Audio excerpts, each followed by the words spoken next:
Helicopter থেকে প্রাণঘাতী অস্ত্র থেকে বিক্ষোভকারীদের উপরে গুলি করার শেখ হাসিনার নিজের মুখে দেওয়া অডিও নির্দেশ এখন আমাদের হাতে। খুনি হাসিনার ক্ষমা নাই। অনেকে বলছেন এটা পাবলিক করতে, সেটা আপাতত করা যাচ্ছে না। মাফ করবেন, আইনি প্রক্রিয়ার কারণে। নিশ্চিন্ত থাকেন, আদালতে এভিডেন্স হিসেবে পেশ করা এবং আদালতের গ্রহণ করার পরে এভিডেন্সটা আপনারা সবাই সেই পিশাচিনীর রক্ত হিম করা নির্দেশ শুনতে পারবেন। আমাদের টিমের অনুরোধ রাখতেই হচ্ছে, এইটা পাবলিক হইলে এভিডেন্স হিসেবে দাখিলের ক্ষেত্রে আইনি সমস্যা থাকতে পারে বলে জানাইছেন ওনারা। তাই আমরা চাই হাসিনার শাস্তি। ওই রেকর্ড পাবলিশ করার জন্য নানা ধরনের চাপ হবে, ট্রল হবে, বলা হবে মিছা কথা বলতেছি, শুনে যাবেন, পাত্তা দিবেন না। আমাদের যে কোর্ট টিম, আমি, ইলিয়াস, মাহমুদ ভাই, সবার কাছে আছে জিনিসটা। তাই আওয়ামী লীগের উস্কানিতেও তোলা হইয়েন না, তবে আশাবাদ হইয়েন না। তো একেবারে আজকে বিনা জিনিসে ফেরাবো না, খুশি করে দিব শেষে। যেগুলো আদালতে এভিডেন্স হিসেবে দেওয়া হবে না, তার থেকে কিছু শোনাবো, পরে আসতেছি ওই ব্যাপারে। আমি কইছিলাম হাসিনার বাসন নাই, পশ্চিম তারে ছাই দিয়া ধরবে। দেখেন, হিউম্যান রাইটস ওয়াচ প্রতিবেদন দিছে প্রফেসর ইউনূসের কাছে। সেইখানে পুলিশদের নিজেদের ভাষ্যে প্রমাণ পাওয়া গেছে কতটা নৃশংস হত্যাযজ্ঞ চালানো হয়েছিল। এখানে বলা হয়েছে যে পুলিশ বিক্ষোভকারী ছাড়াও তাদের আশেপাশে বাসাবাড়ির জানলা গেটে দাঁড়ায় থেকে দেখতে থাকা মানুষের উপরে যারা সাক্ষ্য দিতে পারে তাদের উপরে গুলি চালাইছে, যেন কেউ নৃশংসতার সাক্ষ্যটা দিতে না পারে। এই যে এখানে লেখা আছে, পুলিশই বলছে যে এই নৃশংসতা চালানোর নির্দেশ রাজনৈতিক নেতৃত্বের কাছ থেকে আসছিল। পুলিশ অবশ্য নিজের মুখেও বলছে, যেমন ধরেন এই যে এই ভিডিওটা, আমাদের উপর নির্দেশনা আছে, আজকে যদি আপনারা বের হন আমরা কিন্তু ডাইরেক্ট গুলি আমাদের আমাদের আমাদের ব্যবস্থা আমরা দিব। শীর্ষ কর্মকর্তা সিসিটিভি দেখছে, ভিডিও গেমস যেমন খেলে এরকম দেখে দেখে দায়িত্বরত কর্মকর্তাদের এমন ভাবে গুলি করার নির্দেশ দিচ্ছিল যেন তারা ভিডিও গেম খেলতেছে। পুলিশের গুলি করার নিয়ম পায়, সেখানে গুলি না করে শরীরের বিভিন্ন প্রধান অঙ্গ প্রত্যঙ্গে সীসার বুলেট ব্যবহার করে গুলি করছিল, শরীর লক্ষ্য কইরা। এমনকি যখন তাদের জীবনের উপরে, মানে পুলিশের জীবনের উপরে আঘাতের কোন ধরনের শঙ্কা ছিল না। ব্যারিস্টার আরমান র্যাব টিএফআই সেলের আয়না ঘরে বন্দী ছিল, সেই সেলটা আবিষ্কার করা হয়েছে। সেখানে 1000-এর উপরে বন্দী থাকতো, অবিশ্বাস্য সংখ্যা। 8টা কবর সেল আবিষ্কার হয়েছে 3 ফিট বাই 4 ফিট, যেখানে শুধু বসে থাকা যায়, শোয়া যায় না। অনেক এভিডেন্স নষ্ট করা হইলো, পুরা স্থাপনা বিস্ফোরণে উড়ায় দেওয়ার পরিকল্পনা করছিল জল্লাদেরা, যেন এই এভিডেন্স বাইরে না আসে, ওই দিন যেন ফিরে না আসে হাসিনার দিন। সেটা নিশ্চিত করার জন্য বিশাল কাজ বাকি আছে ভাইরা, এখনই ক্ষান্ত দিয়েন না। অনেকে বলছেন যে সিরিয়াজে 1 মাসে করলো, তা আমরা 6 মাসে কেন করতে পারি নাই? তার উত্তর হচ্ছে, আমাদের পুরো একটা হোস্টাইল প্রশাসনের সাথে কাজ করতে হচ্ছে। পুরাই তো হাসিনার প্রশাসন। বিপ্লবের পক্ষের শক্তিকে দূরে সরানো রাখা হয়েছিল, তাই আমাদের ক্রুশিয়াল শক্তিকে কাজে লাগাতে পারে নাই সরকার। বিপ্লবের শক্তি নানা ধান্দায় ব্যস্ত হয়ে গেছে। তো এই কাজকে ফ্যাসিলিটেট করার জন্য যে প্রভাব, ইনফ্লুয়েন্স দরকার, তেমন মানুষের সংখ্যা তো কম। তবে কাজ হইতেছে, ভরসা রাখেন, সরকারকে নির্বিঘ্নে কাজ করতে দেন। দাবি দেওয়ার নামে অরাজক পরিস্থিতি তৈরি করে সরকারের চলার পথকে কণ্ঠকাকীর্ণ করে দেবেন না। এই সরকার যেন বেশি দিন থাকতে না পারে, এটাই আওয়ামী প্ল্যান, এটা এজেন্সির প্ল্যান। এই এজেন্সিগুলোর উপরে কর্তৃত্ব স্থাপন করা যায় না এখনো। এখনো তারা স্যাবোটাজ করে নানা জায়গায়। ভাই, ফেসবুকে চিল্লায় কাজ হয় না, মাঠে কাজ করতে হয়। সেটা সময় লাগে, এনার্জি লাগে, ঘাওড়াদের দাবরানি দেওয়া লাগে। এই কাজ যারা করতে পারবেন না তারা হুদাই লাগেন না মানুষজনের পিছে। আমার পিছনে লেগে আছে অনেকজন, আর কি লেগেন না, লাভ নাই আর কি, লেগে কোনো কিছু করতে পারবেন না আর কি। আমাদের এই মুহূর্তে করণীয় হইতেছে প্রফেসর ইউনূসের সরকারকে সর্বাত্মকভাবে সহায়তা করা। প্রফেসর ইউনূসকে বলতে হবে যে আপনার উপদেষ্টা পরিষদ পুনর্গঠন করেন, দক্ষ তরুণদের উপদেষ্টা পরিষদে অন্তর্ভুক্ত করেন। দেশের মধ্যে আওয়ামী লীগারদের দাবরানির উপরে রাখার জন্য সব ধরনের কৌশল নিতে হবে। আওয়ামী লীগের পক্ষে যেই কথা বলবে তারই দাবরানি দেওয়া হবে। দেশের বাইরে যারা আওয়ামী লীগের পক্ষে কাজ করতেছে তাদের বিরুদ্ধে আমাদের ফরেন মিশন গুলোকে সক্রিয় করতে হবে। ওই যে সেদিন দেখেছিলাম না, কানাডার একজন আমাদের ভাইদের নাম ধাম ছবি টবি দিয়া প্রচার চালাচ্ছে, ওদের নাকি পিটাবে। ওই ইত্তেফাকের নাকি কানাডার প্রতিনিধি, ওই ইত্তেফাকে কানাডার প্রতিনিধি থাকে কিভাবে? ইত্তেফাক ভালো হয়ে যান। হাসিনার লেসপেন্সারি করেছে আপনার মালিক, এখন এই সমস্তকে আশ্রয় দিতেছেন, সামাজিক প্রতিষ্ঠা দিতেছেন। পুলিশে যারা অসহযোগিতা করতেছে তাদের নির্দয়ভাবে অব্যাহতি দিতে হবে। তারপরে সবার সম্পদের খোঁজ নিয়ে টান দিতে হবে। ইন্ডিয়ান সকল ইন্টারেস্টকে, সকল পণ্যকে বর্জন করতে হবে। ইন্ডিয়ার সাথে লটর পটর যারা করতে যাবে তাদের সামাজিকভাবে লজ্জা দিতে হবে। মিডল ক্লাস আর আপার মিডল ক্লাসের মধ্যে যারা আওয়ামী লীগের পক্ষে আওয়াজ তুলতেছে, কাজ করতেছে, তাদের দৌড়ানির উপরে রাখা হবে। সোশ্যাল মিডিয়া ফলো করা হবে। এদের সবার অপ্রদর্শিত আয় আছে, ফাইল ওপেন করেন, কিছু করতেও হবে না, শুধু ফাইল ওপেন করেন, পেটের গু শুকায় জিলাপি ঘুটা হয়ে যাবে। যারা হত্যা করছে আমার ভাইদেরকে, সন্তানদেরকে গুম করছে, পুলিশ, র্যাব, ডিজিএফআই, এদের প্যাকেট করে ফেলতে হবে। বাধা দিতে থাকলে এমন কৌশল না হবে যেন বাধা দিতে না পারে। আমার কাছে কৌশল আছে, ওই জাউরামুর স্ট্র্যাটেজি আছে, শিওর সব। হ্যাঁ, শরণার্থীর বডিগার্ড, ওই হ্যাঁ শরণার্থীর বডিগার্ড ওই ছিল ভদ্রলোকের সাথে ভদ্রতার, জাউরাদের সাথে ডাবল জাউরামি। নাহলে আপনি বলে মরছেন, আমি সেটা ফলো করি। ইন্ডিয়ার এখন মূল প্ল্যান হইতেছে প্রফেসর ইউনূসকে সরানো। প্রফেসর ইউনূসের ব্যাপক আন্তর্জাতিক গ্রহণযোগ্যতার জন্য বাংলাদেশে ইন্ডিয়া কিছুই করতে পারতেছে না। প্রফেসর ইউনূস ইন্ডিয়ার গলার কাটা হইয়া দাঁড়াইছে, এই কাটা সরাইতে চাইতেছে ইন্ডিয়া। এই জন্য নির্বাচন দিয়ে সরে যাওয়ার চাপ তৈরি করতেছে, যেন বাংলাদেশকে আবার দখল করতে পারে ইন্ডিয়া। বাংলাদেশের রাজনৈতিক দলগুলো না বুঝা আওয়ামী লীগের সাথে আনন্দ চিত্তে ইন্ডিয়ান এই পরিকল্পনা বাস্তবায়নের জন্য কামলা দিয়ে যাইতেছে। মনে রাখবেন, প্রফেসর ইউনূসের অকাল বিদায় মানে ইন্ডিয়ার পুনরায় বাংলাদেশের তালুকদারি বহাল। এই জন্যই ফেব্রুয়ারিতে আওয়ামী লীগ কঠোর আন্দোলনে যাবে বলছে।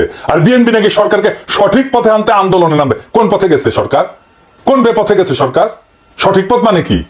তবে আওয়ামী লীগ বিএনপি একই সাথে আন্দোলন করছে, দেখেছেন তো? একই সময় আলহামদুলিল্লাহ দুই রসুনের এক জায়গায়, এটা বুঝাতে পারছেন তো? বিএনপি চায় আন্দোলন, আওয়ামী লীগও চায় আন্দোলন। বাহ, কি মজা!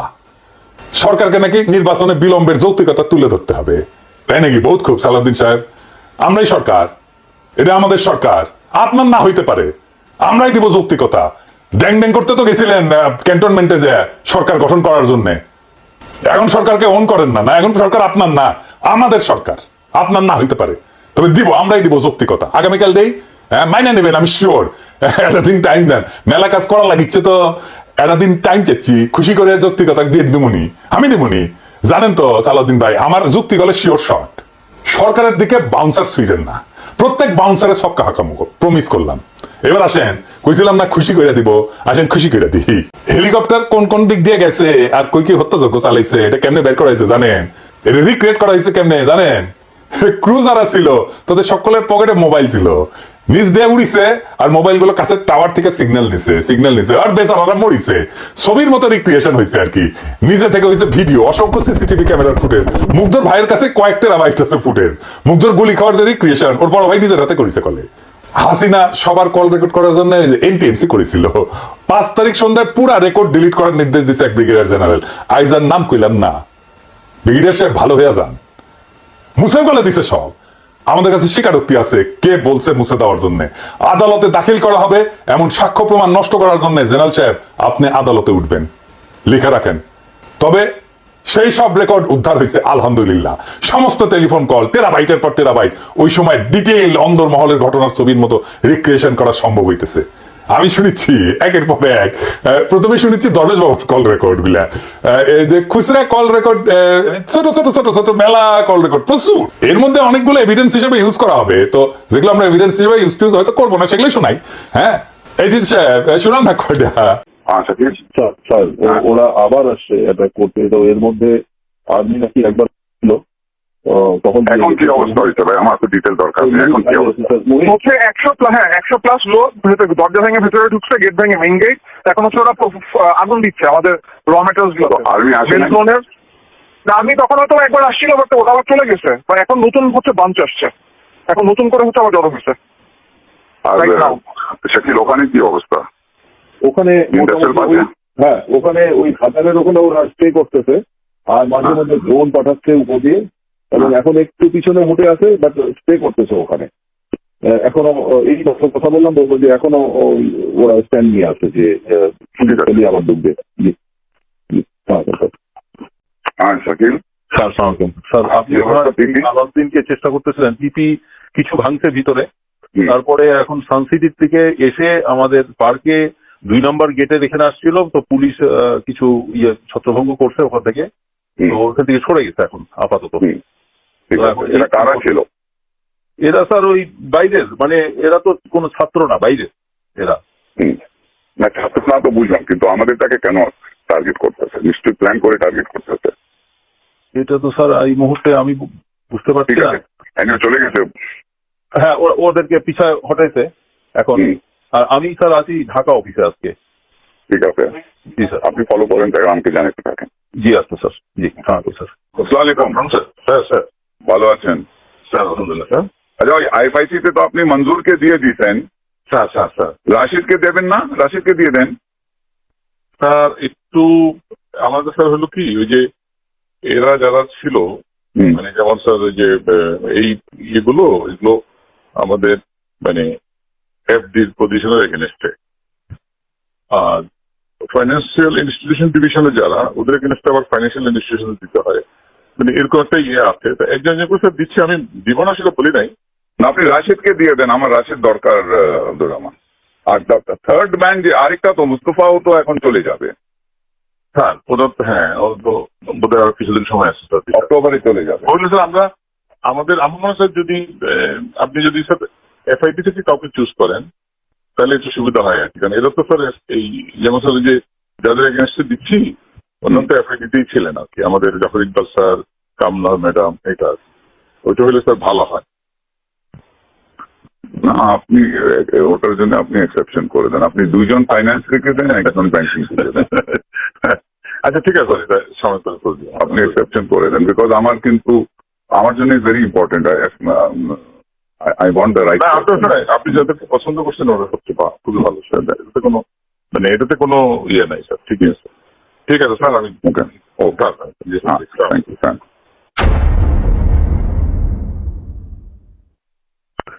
সালমান ভাই, হ্যাঁ আপনি কি গণভবনে? হ্যাঁ আমি আসতেছি এটাই। আসুন। আপাবদাও যে ইয়েদেরকে ডাকছে ফ্যামিলিদের, কোন ফ্যামিলি? ওই যারা গুলি গেছে আচ্ছা আচ্ছা, আজকে 11টায় ডাকছে। 11টা না, 11টা উপরে গেছেন, 12টা জাপানিজ এম্বাসি আসবে। হ্যাঁ 12টা জাপানিজ অ্যাম্বাসেডার আসবে। ও জাপানি অ্যাম্বাসাডার আসবে 12টা। তাহলে বিকালে আসি, তাহলে একটা কাজ করি আমি তাহলে। এখন তো থাকেন ব্যাংকে, হ্যাঁ ফ্যামিলিদেরকে এখন থাকে না। ও তাহলে বিকালে আসি, 3টা-4টার দিকে আসি। জি ইসলাম। সালমান ভাই, আমার ফার্স্ট স্টেশনে ধারা পড়ছিল, ওরা মুভ করে এখন দিক থেকে এখন আপনার দিকে যাচ্ছে, বিক্সুপুর দিকে যাচ্ছে। দেখুন কত অলরেডি রিচ করেছে, ওখানে আর্মি গেছে, আমাদের আমার দিকে গেছে আর্মি, কিন্তু আপনার ওদিকে কিন্তু আর্মি এখনো পৌঁছে গেছে। আর্মি চলে এসেছে। ঠিক আছে, ওকে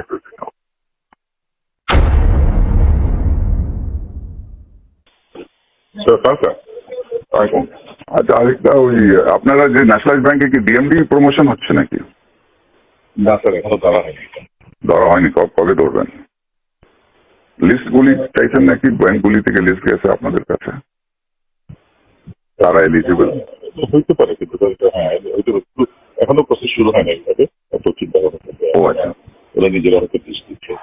ও ডিএমডি তো স্যার হয় হলো যে ডিএম থেকে হয়। জিএম থেকে ডিএমডি হয়, তো ওটা আপনার প্রসেসটা কি কবে শুরু করবেন? এটা স্যার আরো সময় আছে, বসতে হবে, সময় আছে স্যার। ঠিক আছে। তো আমার একজন আছে, আমি আপনাকে হোয়াটসঅ্যাপে নামটাম পাঠাচ্ছি। ওই জনতা ব্যাংকের মিজান বলে একজন আছে, জিএম সিনিয়র মোস্ট আছে, সে সিনিয়রিটি পাবে, ইজ ভেরি গুড। ঠিক আছে, যখন শুরু করবেন তখন একটু খেয়াল রাখবেন। আচ্ছা ঠিক আছে। ওকে, থ্যাংক ইউ থ্যাংক ইউ।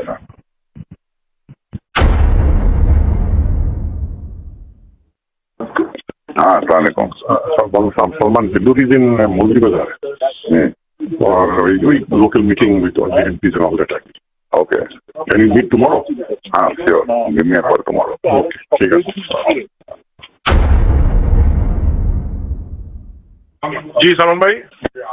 বিপুল রোববার 11টায় হ্যাঁ আমি বিড়াতে ওই ব্যবসায়ীদের সাথে একটা সিটিং করতে চাচ্ছি। আচ্ছা, খুব ভালো হয়। ওই দিন তো 450 জনের সাথে বসলাম, হ্যাঁ তো আপাতত বললো কি হ্যাঁ তোমাদের সমস্যাটা আমরা দেখবো। হ্যাঁ তো এখন আমি 50-60 জনকে নিয়ে, তুমি আমি টিটো হ্যাঁ পলক, আমরা বসে ওদের কথা শুনি কি কি সমস্যা আছে না আছে, একটু দেখানো তো দরকার, ইকোনমিটা অবশ্যই। তো তুমি তো একটু নোট করে রাখো, 11টায় বিড়াতে 11টায় রোববার দিন। দিন। Okay, thank you. Hello, you're in Vida all day. हाँ busy all day, हाँ. What time are you free tomorrow? Tomorrow, maybe in the morning I should be free. Around what else? 11ish. Okay. 12. ঠিক আছে। Are you back in office or? No, I'm not back. I will be back. Come to my home around 5:30 or 6 o'clock. Okay. Come to my home at 6 o'clock. That is Okay. We'll do that. 6:30. Do that. ঠিক আছে। Okay. Hello. Hello. lines are not clear, right? Hello. हाँ ठीक है, अभी वो किया जा रहा है, Yeah. कंट्रोल में लाने का कोशिश किया जा रहा है, हो जाएगा इंशाल्लाह, कल तक पता लगेगा। Inshallah, को प्रोग्राम कर देते हैं। ओके, बस दुआ करो। ओके। আর দেখেছেন না হিন্দি না উর্দু কিবান কয় দেখেছেন কে যেন ফোন করেছিল খুঁজে বের করেছি ওটা কে। যাই হোক অনেক গুরুত্বপূর্ণ মানুষ কল রেকর্ড আছে। আগে একটা ছোট সুনাপটিটা শোনাই। হ্যাঁ এইটা সে ওই যে শামীম হাসানেরটা শোনান না দরবশ বাবার। শামীম হাসান কে জানেন? আগে আগে শুনে নেন, আগে শুনে ওই যে venture capital and private equity association of বাংলাদেশের সভাপতি ভিসিপিআব কয়। ওই আবার association of software and information services বেসিসের সভাপতি ছিল, জয়ের নাকি পার্টনার ছিল বিজনেস। আগে শুনেন তার আলাপ। আসসালামু আলাইকুম স্যার, আমি শামীম বলছিলাম। কোন শামীম? শামীম, আমি ওই ভেঞ্চার ক্যাপিটাল অ্যাসোসিয়েশনের প্রেসিডেন্ট, বিসিসির পাস প্রেসিডেন্ট স্যার। একটু গাইডেন্স নেওয়ার জন্য ফোন দিলাম স্যার। আমি মাত্র বিসিসিআই বেসি সবার সাথে কথা বললাম। আমাদের তো স্যার একটু এখন মানে ব্যবসায়ী সমাজ থেকে বিবৃতি দেওয়া, তারপর কারফিউ উঠলে শান্তি সমাবেশ করা, আমাদের একটু স্যার সমাজটা অ্যাক্টিভ হওয়া দরকার স্যার। তো করেন এগুলি? হ্যাঁ, তো আমাকে বলতে হবে কেন? এটা আপনারা করেন। জি স্যার, করতেছি স্যার। আপনি একটু গাইডলাইন আপনার উদ্যোগ নেন। জি স্যার, আমি এখনই সবার সাথে কথা বলতেছি স্যার। উদ্যোগ নেন, এটা নেন। জি ঠিক আছে স্যার। ওকে ওকে স্যার। জি আপনারা কন্ডেম করেন, জি স্যার, ওইটাই করতেছি স্যার। আপনারা নিন্দা জানান। আপনারা নিন্দা জানাচ্ছেন না কেন? জি স্যার, ওইটাই করতেছি স্যার, সবার সাথে কথা বলতেছি স্যার। জি স্যার, ঠিক আছে স্যার। Thank you. ওকে জি, তাহলে ওরে দেখেন কেমনে প্রথম আলো কেমনে ওরে চাঙ্গে তুলিছে দেখেছেন? প্রথম আলো ওর লেখা চাপে, ওর খবর চাপে দেখেছেন? ও কেমনে এলিট বানাইছে প্রথম আলো দেখেছেন? তো এটা শুনবেন না? আচ্ছা থাক। বস্ত্রকল মালিকদের সংগঠন Bangladesh textile mills association BTM এর সভাপতি আম্বার গ্রুপের চেয়ারম্যান বিটিএম এর সাবেক সহসভাপতি শওকত আজিজ রাসিলের একটা আলাপের ক্লিপ আছে, আজকে শুনলাম কিছুক্ষণ আগে। উই করছে যে ইন্টারনেট যখন বন্ধ আছিল তখন দরজ বাবু ফোন দিছে, ফোন দিয়ে করছে যে আমরা মানে ওই রাসেল আপনাদের টেকনিক্যাল অ্যাসিস্ট্যান্ট দিচ্ছি, কিভাবে আপনি যারা ভিপিএন ইউজ করে ইন্টারনেট অ্যাক্সেস করবে তাদের আইডেন্টিফাই করবেন। বুঝেছেন মাদারচোদ? আমি তো ধরতেন না রাসেল। দেখলাম জিল্লুরের তৃতীয় মাত্রায় গিয়ে ফেচিবাত করিচ্ছু। হ্যাঁ হারামজাদা হাসিনার আমলে গাছের কাছে এখন তলার করে এবারে শিশু জিল্লুর আপনি মিয়া মানুষ পান না, এই সমস্ত দুর্বৃত্তদের ধরে না ফুটেজ দেন।